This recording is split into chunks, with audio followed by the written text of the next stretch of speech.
A grabar. Ahora sí está grabando. Francisca, tú levantaste la mano. Sí, profesor, hola.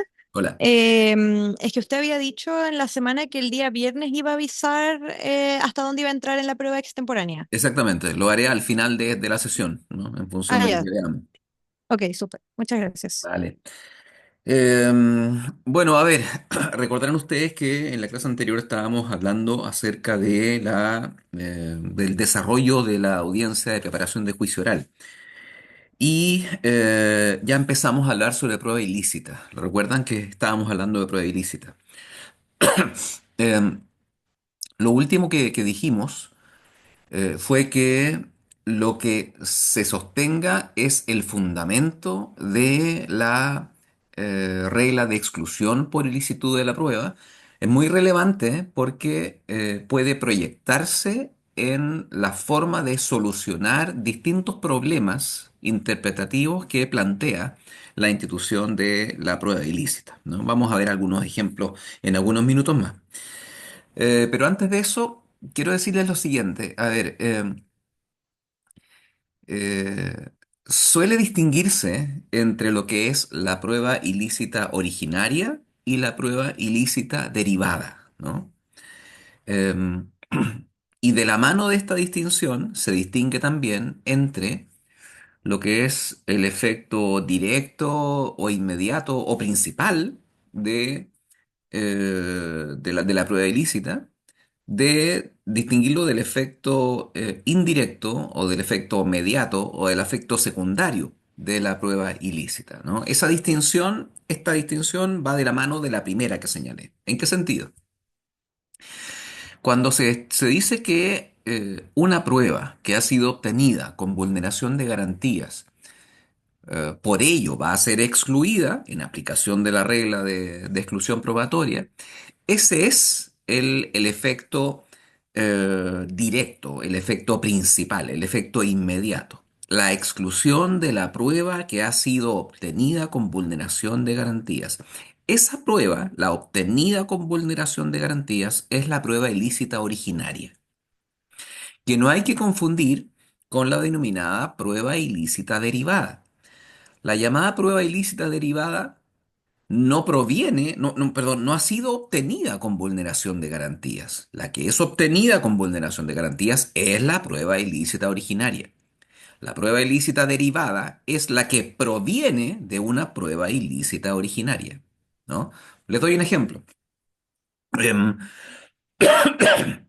Supongamos que se ingresa a un lugar cerrado, a un inmueble, para practicar una diligencia intrusiva de entrada y registro en lugar cerrado, sin contar con autorización judicial ni tampoco con autorización del propietario o encargado del lugar. Se ingresa por la policía y se encuentra en el interior droga, ¿no? Se encuentra droga. No, miento, a ver, se encuentra un arma, eso es, se encuentra un arma, ¿no? Se encuentra un arma de fuego, ¿no? Eh, el arma de fuego, si es que pretende llevarla, seguramente va a ser así, ¿no? El fiscal va a ofrecer como prueba material en su acusación el arma de fuego encontrada. Esa sería la prueba ilícita originaria, ¿no? Supongamos que esa arma, el Ministerio Público la perició, la sometió a peritaje para acreditar que efectivamente estaba operativa, y que por ende era peligrosa, era riesgosa, era utilizable, se podía usar, ¿no? Entonces, en su acusación, el fiscal, además de la prueba misma, de la prueba material misma, que sería el arma, que sería la prueba ilícita originaria, ofrece también como prueba de cargo, prueba el peritaje, ¿no? La prueba pericial, para que vaya a concurrir, para que concurra a declarar a la audiencia de juicio el perito que examinó el arma, la perició, y para que pueda contarle al tribunal que efectivamente el arma estaba operativa. Bueno, la prueba pericial ofrecida sería prueba ilícita derivada, no originaria, ¿no? Porque no, el peritaje no fue obtenido con vulneración de garantías. Es el arma el que fue obtenida con vulneración de garantías, ¿no?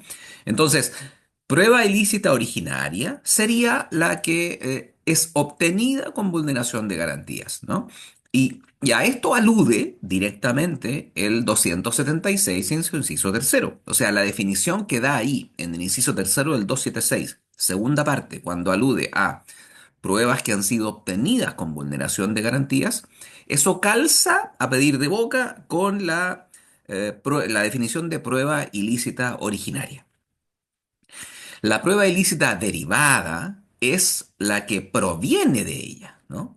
Como en el ejemplo que les acabo de dar, ¿no? El peritaje al arma proviene de la prueba ilícita originaria, proviene del arma, ¿no? Entonces uno puede distinguir entre prueba ilícita originaria y prueba ilícita derivada. Si uno sostuviera que la prueba ilícita derivada, o sea, aquella que proviene de una prueba ilícita originaria, si uno sostuviera que la prueba ilícita derivada también debe ser excluida en aplicación de la regla de exclusión de prueba ilícita, si uno sostuviera eso, entonces estaría reconociendo allí el llamado efecto indirecto, el efecto mediato o también llamado efecto secundario de la prueba ilícita, ¿no? Entonces, ¿qué significa esto entonces de prueba ilícita? No, perdón, de efecto directo e indirecto, o efecto inmediato o mediato, o efecto principal y secundario. Bueno, el efecto ilícito, el efecto principal, el efecto indirecto, perdón, ahí estoy confundido. El efecto principal, el efecto directo o inmediato sería la exclusión de la prueba ilícita originaria, ¿no? El efecto secundario, el efecto indirecto, el efecto mediato sería la exclusión de la prueba ilícita derivada, ¿no? ¿Y por qué es importante distinguir entre la prueba ilícita originaria y la prueba ilícita derivada? Porque si bien no hay dudas en que la prueba ilícita originaria tiene que ser excluida, se discute si acaso la prueba ilícita derivada también tiene que ser excluida. Todo depende de cuál sea la posición, el criterio, la teoría que uno adopte, ¿no? Si uno trabaja con la conocida teoría que parece, emplea una denominación medio botánica, ¿no? De los frutos del árbol envenenado. Si uno trabaja con esa, la llamada teoría de los frutos del árbol envenenado, entonces no solamente habría que excluir la prueba ilícita originaria, sino que también la prueba ilícita derivada, la que proviene de ella, ¿no? Porque se dice, mire, así como cuando está contaminada en un árbol la raíz, el tronco, ¿no? También está contaminado los frutos del árbol, ¿no?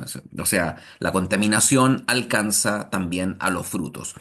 Eh, lo mismo ocurre, se dice, con la prueba ilícita. Cuando hay una ilicitud, ella no solamente alcanza a la prueba ilícita originaria, sino que también se proyecta a la prueba que deriva de ella, o sea, la llamada prueba ilícita derivada.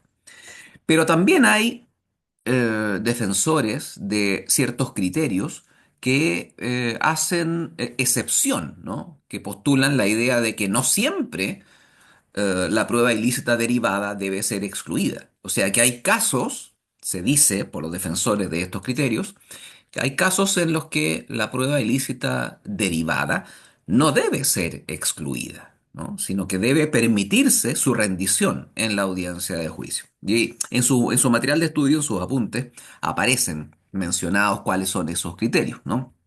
El criterio de la fuente independiente, del descubrimiento inevitable, el criterio del vínculo atenuado también, ¿no? Hay quienes plantean también otro que creo que no está mencionado ahí, criterio de la buena fe, ¿no? Cuando la policía actúa de buena fe. Bueno, en fin, hay ahí criterios que, si se los acepta, vendrían a restringir el alcance de la regla de exclusión probatoria por ilicitud. ¿no? Pero no se confundan, estamos hablando no de la prueba ilícita originaria, estamos hablando de la prueba ilícita derivada, de la que proviene de aquella que fue obtenida con vulneración de garantías, ¿no? ¿Alguna pregunta? ¿Está claro hasta aquí? Bruno. Sí, disculpe si hay ruido, profe. Por ejemplo, en el caso del caso de Luis Hermosilla, ese audio fue recogido de un medio de comunicación, pero si bien fue así, ese audio fue conseguido con vulneración de garantías. ¿Eso haría que la prueba fuera ilícita o no? Eso es opinable. Seguramente la defensa del imputado va a plantear eso, ¿no? Seguramente. Francisca, ¿tú vas a preguntar algo relacionado con el punto también este? O sea, no con lo de Hermosilla, pero sí con la prueba ilícita. Ya, entonces espérame un segundo. Sí. Em, es opinable. Hay algunos casos, eso no aparece en sus apuntes, pero hay algunos casos en los que, incluso tratándose de prueba ilícita originaria, se ha defendido su inclusión, ¿no? Hay algunos casos. Algunos hablan en algunos casos en que se ha obrado de buena fe, ¿no? Eh, Uno podría plantear también, y tal vez se podría en este caso señalar, en el caso que tú comentas, Bruno, eh, una, una suerte eh, de estado una argumentación similar a la del estado de necesidad. O sea, cuando yo estoy siendo, si yo estoy siendo víctima de un delito, por ejemplo, ¿no? Que no digo que este haya sido el caso que tú comentas, no simplemente lo planteo para hacer ver que, incluso tratándose de prueba ilícita originaria, hay quienes defienden en ocasiones su admisión, su no exclusión. Si yo estoy siendo víctima, por ejemplo, de un delito, em, yo tendría legitimidad, lo expreso en esos términos potenciales porque es objeto de debate, esto de discusión, tendría yo posibilidad legítima de registrar esa conversación, ¿no? Porque es la única forma en la que yo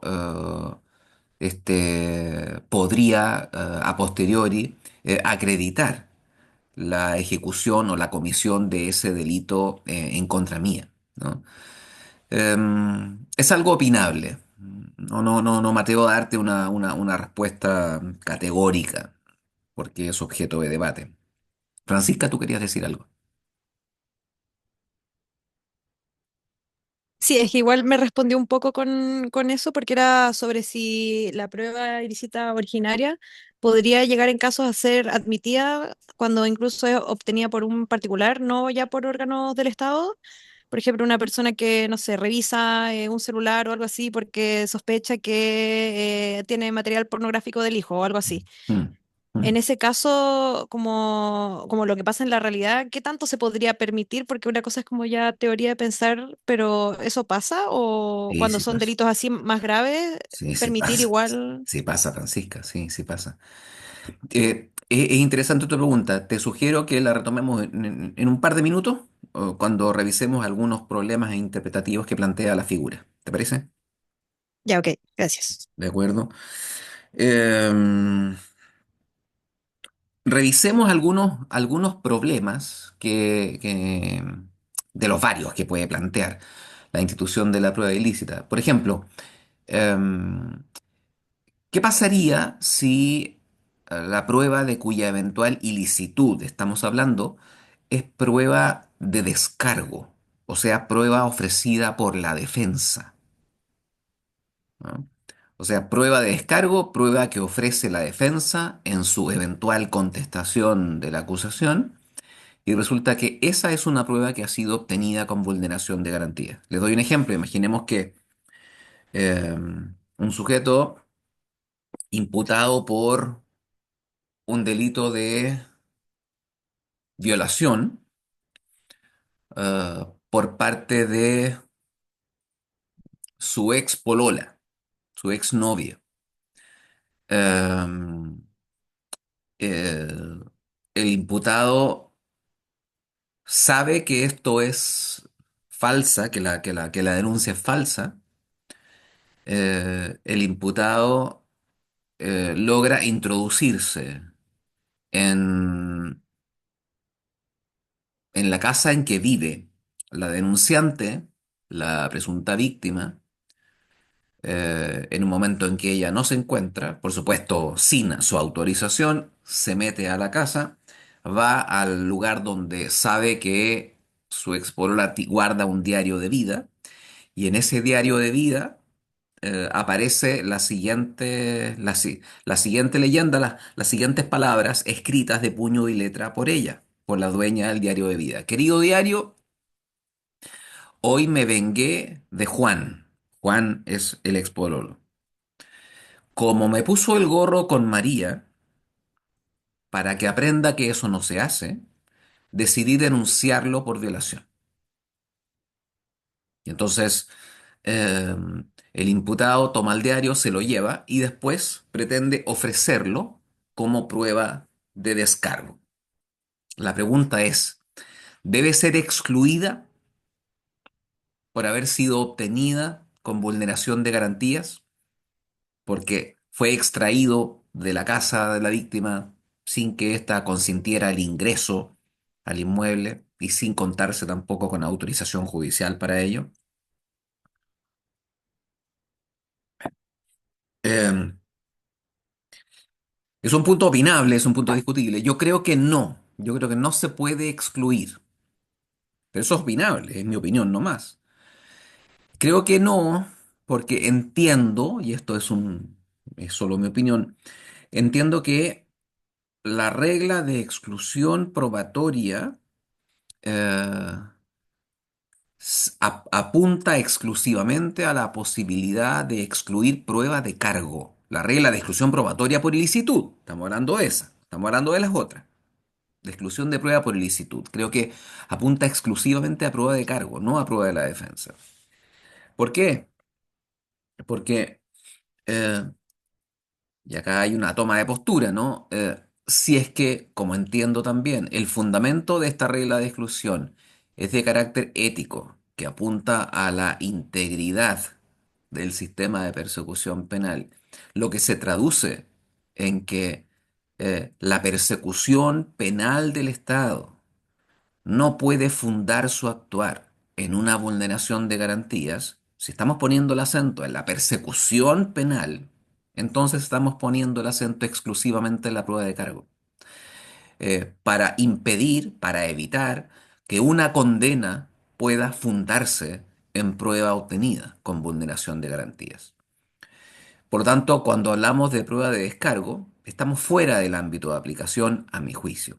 Y creo además que el diseño normativo del sistema me parece que confirma eso, ¿no? Porque si ustedes miran el artículo 277, aquí lo tengo, si ustedes miran el 277, que alude al auto de apertura, en su inciso segundo, voy a leerles solo la parte pertinente del inciso segundo del 277. Dice, el auto de apertura del juicio oral solo será susceptible de... A ver, les explico algo brevemente, en forma previa. Una de las menciones del auto de apertura es, según la letra E, las pruebas, 277 letra E, las pruebas que deberán rendirse en el juicio oral de acuerdo a lo previsto en el artículo anterior. En el artículo anterior, en el 276, están las reglas de exclusión probatoria. O sea, cuando el 277 letra E dice las pruebas que deberán rendirse en el juicio oral, de acuerdo a lo previsto en el artículo anterior, está aludiendo a pruebas que fueron ofrecidas y que no fueron excluidas en aplicación de las reglas de exclusión probatoria del 276, ¿no? Entonces, el inciso segundo del 277 dice, el auto de apertura del juicio oral solo será susceptible del recurso de apelación cuando lo interpusiere el Ministerio Público por la exclusión de pruebas decretada por el juez de garantía de acuerdo a lo previsto en el inciso tercero del artículo precedente. Y en el inciso tercero del artículo precedente, o sea, del 276, está justamente la regla de exclusión probatoria por ilicitud. O sea, ¿qué está diciendo en el 277, inciso segundo, primera parte de la ley? Que el auto de apertura solo puede ser apelado por el Ministerio Público y solo si le excluyen prueba por ilicitud. Eso invita a pensar que la regla de exclusión probatoria solo opera respecto de la prueba de cargo, solo opera respecto de la prueba del acusador, del Ministerio Público. Eh, Porque si no llegaríamos al absurdo de que aceptando como premisa, que yo no la acepto, pero aceptando como premisa que la regla de exclusión probatoria cubre tanto prueba de cargo como prueba de descargo, llegaríamos al absurdo de que ambas pruebas, tanto de cargo como de descargo, se pueden excluir por ilicitud, pero el único que puede apelar es el Ministerio Público. Eh, en vez de llegar a esa conclusión, que me parece un poco absurda, creo que es más fácil de entender por qué la ley dice esto si uno acepta que la regla de exclusión probatoria por ilicitud solo opera respecto de la prueba de cargo y no respecto de la de descargo. Pero reconozco que es un punto opinable, un punto discutible, ¿no? Em, Sofía,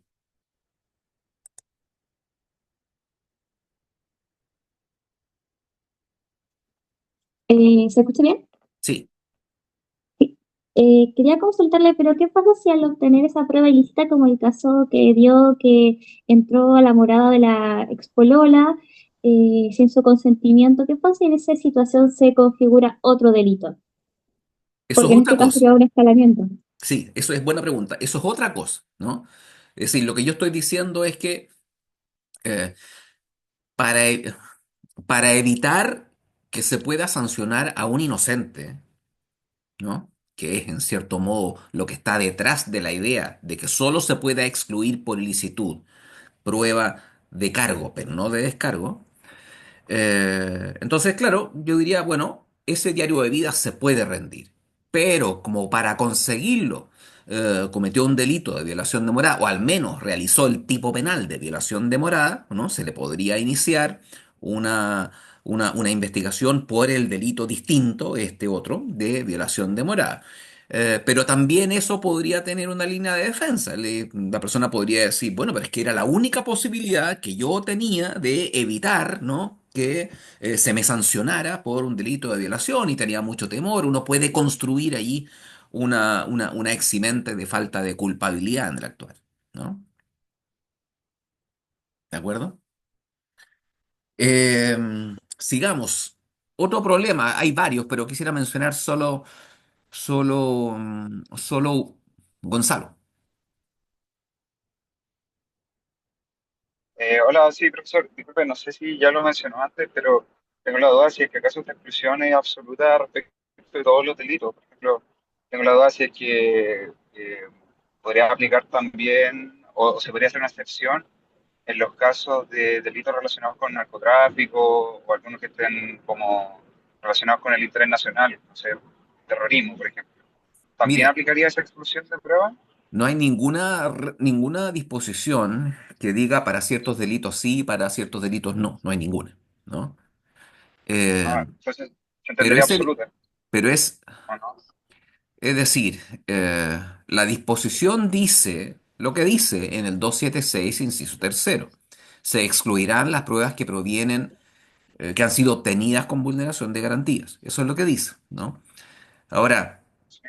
eh, cada vez más, lo voy a plantear en esos términos, cada vez más se han ido reconociendo limitaciones o excepciones a la exclusión de prueba por ilicitud. Y cuando se ha estado dispuesto a introducir una excepción a la exclusión, eh, la consideración de cuál es la gravedad del hecho del que estamos hablando tiene harto que decir, ¿no? O sea, en el fondo, esto es casi una cosa de sociología jurídico-penal, ¿no? Pero uno observa que mientras más grave sea el delito de cuya persecución estamos hablando, más difícil es que se excluya prueba de cargo por ilicitud, ¿no? Eso es Ah, algo que ya. más o menos uno lo observa, ¿no? En la práctica, Sí. ¿no? Ah, Pero si entonces es tú algo de miras común la controversia. ley no hace ningún distingo. Ya, ya. Ya, bueno, muchas gracias. ¿Está bien, Fernanda? Profesor, entonces en ese sentido hay una tendencia en la práctica a ver quizás el caso a caso de Sí, las circunstancias que concurren. sí, exactamente, exactamente. Esto no es una cuestión así absoluta como preguntaba Gonzalo recién, no, no. Esto se va viendo caso a caso. Eh, y digamos, las posibilidades, diría yo, de admitir prueba ilícita, de que no se excluya, diría yo, en la práctica, son mayores cuando se trata de prueba ilícita derivada.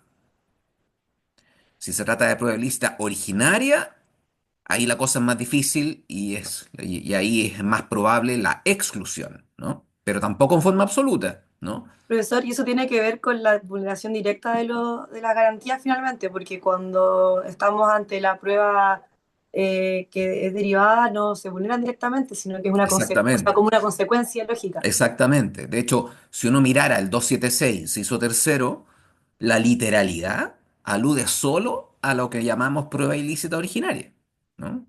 No habla de prueba ilícita, prueba que provenga de prueba ilícita, de prueba que ha sido obtenida con vulneración de garantía. No, solo alude a la prueba obtenida con vulneración de garantía, ¿no?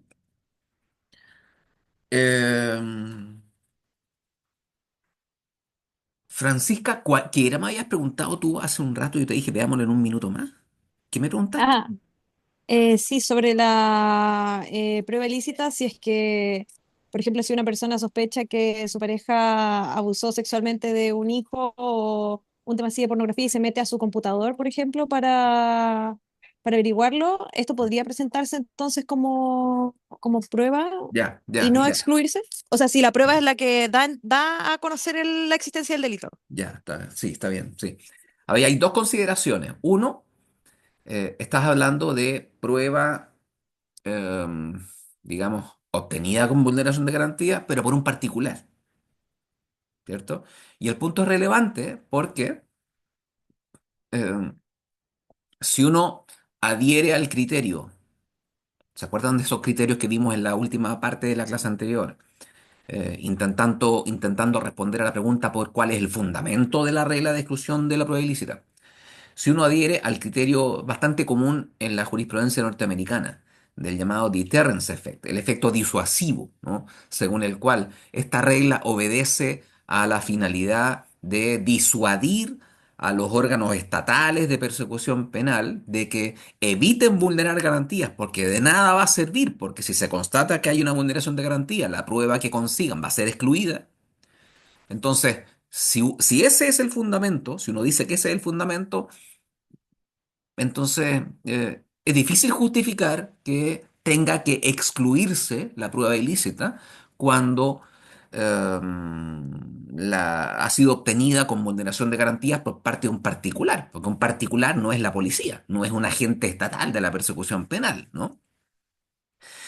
Pero claro, si uno trabaja con el criterio que entiendo yo más aceptado en nuestro ámbito de cultura, el de la integridad judicial, el criterio ético, entonces, eh, uno tendría que sostener probablemente que también debiera excluirse, ¿no?